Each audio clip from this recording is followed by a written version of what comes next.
Nina kukaribisha katika kipindi kizuri ambacho ni kipindi cha maombi saa za jioni. Maana maandiko yanasema ya kwamba kila mara saa za jioni watumishi wa Mungu walikuwa napanda kwenda kwenye hekalu ili kwamba wapate kuweza kumtukuza Mungu, ili kwamba wapate kumuomba Mungu. Maandiko yanasema mzuri kwamba ilikuwa saa ya maombi. Walikuwa naenda kila mara saa 9 saa za jioni ili kwamba wapate kumtukuza Mungu. Biblia inasema ya kwamba katika kile kipindi walipokuwa wakikwenda, kulikuwa mtu ambao anakaa kwenye mlango siku zote akiomba msaada. Lakini kuomba msaada alikuwa anaomba kwa watu. Alikuwa na oriente priere yake kurongo way. Alikuwa anatembea oriente priere yake mrongo way. So hapa tunakuja kukuambia siku ya leo, jua namna wapi unaweza kuomba sadaka na nani unaweza muomba sadaka. Kitu kia kwanza, alitambua kwamba mlango ile ni mlango mzuri. Kitu ambao alikosa kujua, hakujua ni nani anaweza kukamuomba msaada. Maandiko nasema alainiwa atakayetumainia wanadamu. Biblia nasema kila siku Peter na Yohana walikuwa wanapita pale beko naenda kila siku kuweza kuomba Mungu katika ile nafasi. Lakini katika siku kuna siku na mwakati zote na saa zetu tuko ndani na miniti zetu tuko ndani, kila mtu kuna miniti yake. Na wakati saa imeenea, hautaulizwa ulifanya nini, umeenda wapi, unatoka wapi, wewe ni nani. Hakuna haja ya kuuliza jenda na kuuliza wewe ni mtoto wa nani, familia yako, historia yako haihitajiki. Maana muda umefanya nini? Umeenea. Ukiwa mfupi, mrefu, mwekunda, mzungu, mweusi, mnene, asiyesoma na aliyesoma, kama muda umeenea, hata kama umepoteza muda mrefu ukioriente probleme yako ku wrong person, ile siku Mungu atakukutana na atakutana na maisha yako iko siku hii moja. Sijui kama ile siku ni siku ya leo, kwa sababu pia na ule mwenyewe alikuwa anahitaji, hakukuwa anajua kama ile siku atakutaniwa na muujiza. Kuna wakati mwingine tusikate tamaa katika vitu vyote tuko nafanya, kwa sababu vitu vyote tuko nafanya kuko vile ambao tunafanya, lakini Mungu anapoona bidii, unaona bidii yako mkile kitu uko nafanya, commitment, commitment. Mungu anapoona hauchoki, yani hata kama unaweza ukaomba leo tena kesho utaenda. Hata kama uko naomba unapata leo unakula na unayamaliza, lakini susi yako unajua kwamba pale kwenye mimi napatiaka leo. Hata wanashima kwenye homeless kwenye barabara wako natafuta pesa, leo akikuwa hapa kesho nakuwa pale, kesho pale, hapataki kitu. Ule mtu mwenye iko remarkable fasi banakuwa banajua mtu mwana anashimamaka hapa leo ananiomba sina, nikikuya tena nitamkuta atanipatia kitoka mwele plus kuna kia mwingine, zile baraka zake zinamkuia. Kumbe kuna mtu alikuwa anamuona pale kila siku. Na ndio maana consistency ndani ya kila kenye unataka kufanya iko ya maana, iko point capital ambao inahitajika katika kila kitu unafanya. Katika saa za kuomba, saa za magharibi ndio saa zenye unajuaka na kutambua kusema kumbe huyu mtoto ama huyu papa hapa njoo kwake, hapa njoo kwenye anatokeaka, na muonaka huko mvile, kumbe hapa njoo anatokeaka. Maana yake ni kusema ile saa za magharibi ni saa ya kuidentify even pale kwenye unalalaka, ama pale ama kwenye familia yake, saa ya identification. Ni saa ya kurevenir, kurudia kunyumba, kwenda pale kwenye family. Umemaliza kazi mchana na unakuya saa za magharibi ili kwamba upate kuweza kukutana pamoja na Bwana wako. Na maandiko nasema ya kwamba kila mara ndani ya shamba la Edeni Mungu alikuwa na tabia ya kukuja kuvisite, na mpaka sasa Bwana angali na visite taifa lake. Maana maandiko nasema nini? Nasema yeye ni yule yule jana, leo na hata milele, habadiliki. Bwana sifiwe. Yaani akiona uko na consistency ndani ya yenye uko nafanya, hata ikuwe kazi yako ya mikono, hata iko nini, haijalishi inalengea nini, lakini akaona uko na consistency, ataangalia kwamba huyu mtu uko natafuta solution haiko durable, mimi Mungu nitampa solution durable. Iko ndani ya kitabu cha Actes chapitre 3 verset 1 kushuka kuendelea pale. Maandiko nasema un jour jour, kwa muda kama na hii saa kama na hii, siku moja katika muda kama na hii, siku moja kwa nyakati kama na hii, siku moja msiku kama na ya leo, siku moja mwakati kama na huu, kuna nafasi kama na hii, siku moja mnafasi kwenye huko pale, siku moja. Biblia inasema kwa saa moja, katika dakika fulani tu, Biblia inasema akaona watumishi Peter na Yohana biko naenda kwenye kanisa ambalo linaitwa Mlango Mzuri. Alikuwa anapita, alikuwa ni kunjia kabisa kunjia.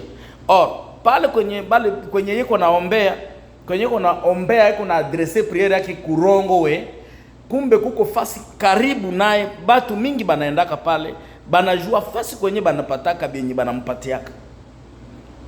Kwa sababu abana ile upendo, ile compassion, ile compassion ya kuweza kumrekipere, wamuoneshe nafasi kwenye nao banatoshaka, wanamuacha pale. Me il fallait muda yene, na kama muda nenea atagusa moja ya watumishi wa Mungu, watakutana pamoja na, kwa sababu Mungu anabariki watu kupitia watu.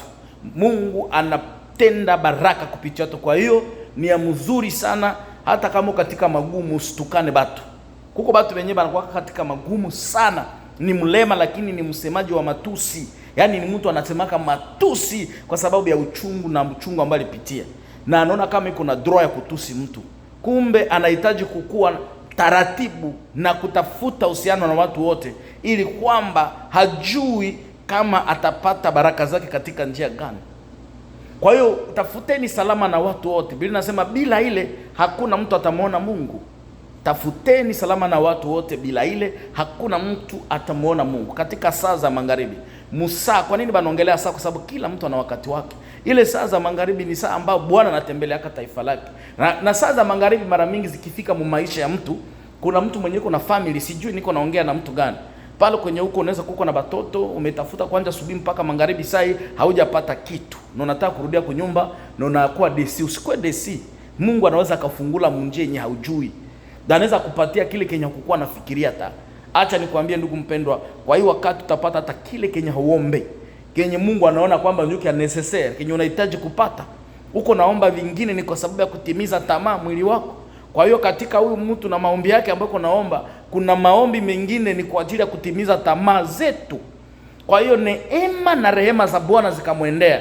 Ninakutakia na wewe rehema na neema za Bwana zikuendee, kwa sababu inawezekana pia wakati unapoomba kuna maombi mengine unaomba unataka tu kujaza santima za maisha yako, santima za mwili wako. Maandiko nasema wakamuona na akawaona pia, akaomba, akataka apate kitu kutoka kwa. Maandiko nasema watumishi walipofika pale wakamwambia, kwa sababu wakati alikuwa naomba, wakamwambia, alipoanza kuambia tu anaomba kama vile kila siku alikuwa anaomba. Huko Uganda kuko batoto anapigaka magoti na anatia mikono hivi, na wakati anatia mikono pale, mtu matapita atakuwa anamtilia, anaweza akalala usingizi mpaka watamlamusha atoke pale anje akakula, kwa sababu anamletea chakula kwenye kibakuli alikuwa nayo kwa barabara. Ndugu mpendo, tuweni na tabia kusaidia pia wala ambao wanakaa kwenye barabara, kwa sababu ni watu kama sisi. Wala ambao wanakaa kwenye barabara haiko kusema walifurahia kukua pale, bako pale kwa sababu pia wanakosa. Inawezekana uko na nguvu mahali fulani. Maandiko nasema wenye nguvu waweze kusaidia wadhaifu. Ndio wakati huu ni wakati ambao tunaweza kusaidia wadhaifu. Yaani katika njia nyingine, huu Peter akaingia ndani ya ONG, yani aide humanitaire. Akaingia mu aide humanitaire kwa sababu kila mtu iko na aide humanitaire, iko na fonction ya aide humanitaire ndani ya maisha yake. Kwa sababu kama hauna ile fonction, haina ile volonté, hauwezi kusaidia yatima, hauwezi kusaidia na mjane. Lazima ukwe na ile puissance yenyewe inaweza, Mungu anaweza kukuitilize, ukwe na aide humanitaire ndani yako. Wewe mwenyewe ukwe aide humanitaire, ujue namna gani kusaidia mtu ambaye aliumbwa kama na, maana una droit ya kuishi. Kama unatembeaka na miguu miwili, unatembeza gari, mafikiri yako na wewe pia fikiria kwamba mtu huyu naye anahitaji na iko na haki ya kuipata. Haiko kwa sababu wewe uko mwema ndio maana uko unavifanya vile uko unafanya. Na huyu mwenyewe nikala hapa chini anaweza kufanya, kilema anaweza kuifanya, kipofu anaweza kuifanya, kiziwi anaweza kuifanya, vyote venye uko unafanya, mwanamke anaweza kuifanya, vyote uko unafanya. kila mtu mwenye iko humanite, mwenye iko ime, anapaswa kufanya tote kenye tuko nafanya. Bwana asifiwe. Hakuna hiki ni kia huyu na hiki ni kia huyu, no. Kila mtu kuna haki ya kufanya kile kitu kyote tuko nafanya sasa hivi. Amen. Kila mtu kuna haki. Kama ni kema ya kumtukuza Bwana Mungu wetu. Maandiko nasema wakashimama pale. Unajua wakati ambao Mungu muda wake umeenea, hata watu wenye wako busy watashimama. Hata watu ambao wako preoccupied na mambo mengine, wako na vitu ambavyo vina kama muda yako imefika, unaweza ukasimamisha watu wenye walikuwa mu mission even 30 minutes, 1 heure du temps, 2 heures du temps, unaweza kubasimamisha toute la journée na banashimama pale juu yako. Acha Mungu akubariki. Sijui kama ni saa, inawezekana inaweza kuwa saa ndio muda wako. Inawezekana inaweza kuwa saa ndio Mungu anataka kukuvisite. Muda ya visitation wakati inakuya. Iko muda ambayo inafika wakati ukujua. Huyu mtu alilamuka iko kiwete. Huyu mtu alifika pale iko pauvre. Huyu mtu alifika pale iko inapte. Maandiko nasema kwamba aliposimama wakamwambia tuangalie, kwa sababu kuko misteri kati ya kuona kuangalia. Bwana asifiwe. Kwa hiyo kuna watu wengine akitazama kwa macho anaongea. Kwa hiyo akasema tuangalie. Maandiko nasema akafikse macho yake kwa na akatarajia kupata kitu kwa afadhali. Alikuwa na matarajio, malgre alikuwa na tarajio ambao ilikuwa ni tarajio ya pesa, alikuwa na matarajio. Kuko watu ambao walishapoteza taraja. Maana matarajio ni jambo la muhimu sana katika maisha ya kila mtu mwenye kunaishi katika dunia siku ya leo. Ukapoteza matarajio, umepoteza vitu vingi sana. Kwa hiyo nataka kukuangaraje usipotezake matarajio katika maisha yako. Na wakati unapotembea katika maisha yako, kuwa na kitu kikianja usiache. Haijalishi hakikufanyikishe, endelea. Consistency yako itakufikisha kuushindi. Maandiko nasema wakati ambao alikuwa nikala pale kwamba maneno ya kukala pale hakuzulumu mtu. Kukala pale hakukosea mtu. Kukala pale hakukosea Mungu. Kukala pale, lakini Mungu aliona kwamba anahitaji orientation. Kwa sababu kazi iko nafanya ndio anafanya mzuri, kuwa na ile imani kwamba nikienda pale nitapata. Ile ni imani. Bwana asifiwe. Nikienda pale nitapata. Kupata alikuwa anapata havina guarantee.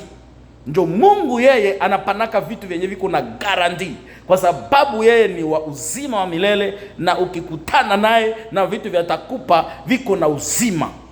Amen. Maandiko nasema akashimama akasema, sasa hatuna fedha wala dhahabu. Kwa sababu ndio alikuwa anahitaji. Mtu akikwambia kama hana fedha wala hana dhahabu, maana yake iko empty. Lakini akasema hichi chenye tuko nakupa, hichi tukupacho.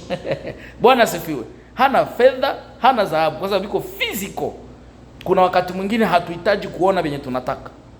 Kuna wakati mwingine tunahitaji kupokea vya kiroho kusudi tufikie kwa vitu vya ambao viko physically. Bwana asifiwe. Kwa hiyo akasema hichi tukupacho, Biblia maandiko anasema tunapana kile kile tuko nacho. Niko na Yesu, nitakuletea Yesu. Sina haja kukudanganya kwamba nitakupatia milioni na milioni. Hapana, nitakwambia niko na Yesu, kwa sababu Yesu ndio source ya kazi, source ya uzima, source yeye ndio ya uzima, source ya afya, source ya baraka, ushindi. Ni kwa sababu leo watu hawasamini nguvu za Roho Mtakatifu. Bwana angali anafanya kazi mpaka sasa, na kazi ya Bwana angali inafanyika. Na leo unahitaji kujua Roho, maana Roho Mtakatifu ndio alimsimamisha huyu mtu. Bwana asifiwe. Katika zile nguvu za Roho kupitia jina la Yesu Kristo, maandiko yanasema kwamba wakasema hichi tukupacho tutakupa katika jina la Yesu, simama na utembee. Na vikafanyika, kwa sababu yeye au kazi yao sio yao, kazi ni yake, ni ya Mungu. Wametaja jina lake na wameita chini ya mafuta na nguvu za Roho Mtakatifu, wakasema mtu huyu ashimame. Kwa sababu hiyo ndio maombi ambayo Bwana Mungu anataka. Kuwa na maombi ambayo ina mafikiri ya kufikiria watu wengine. Kuwa na maombi ambao inayo mafikiri ya kusaidia wale hawajiwezi. Ndio maombi ambao inafanya kazi. Kwa hiyo ndugu huyu akashimama immediately. Kwa njia nyingine, hatutakupa kila siku, kwa sababu vitu ambavyo tunakupatia kila siku havikufalie kitu. Lakini ulikuwa unabebwa, na leo unahitaji na wewe kubeba wengine. Haiko wewe ndio utabebwa kila siku. tunataka kukuingiza kwenye source pale kwenye ulikosa njia, tunataka kurudisha kusheme. Maandiko nasema, wakasema ule mwenye tuko naye atakupa nguvu, kwa sababu haiwezekane uwe na Yesu na kisha ashindwe kufanya kazi. Imani inafanya kazi.